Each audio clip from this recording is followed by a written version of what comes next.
You ask Tiger to calculate. This deals with linear inequalities with one unknown. The final result is x smaller than negative 252. Let's solve it step by step. Move the negative sign from the denominator to the numerator.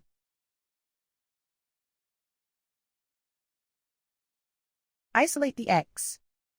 Multiply both sides by 6.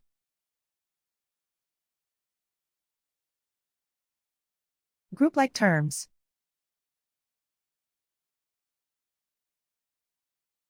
Multiply the coefficients.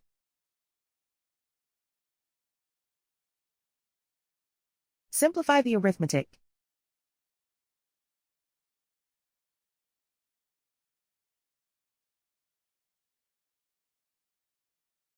Convert the x into a positive number. Multiply both sides by -1. Whenever you multiply or divide by a negative, reverse the inequality sign.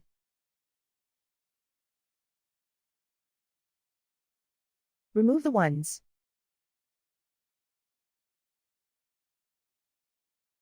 Simplify the arithmetic.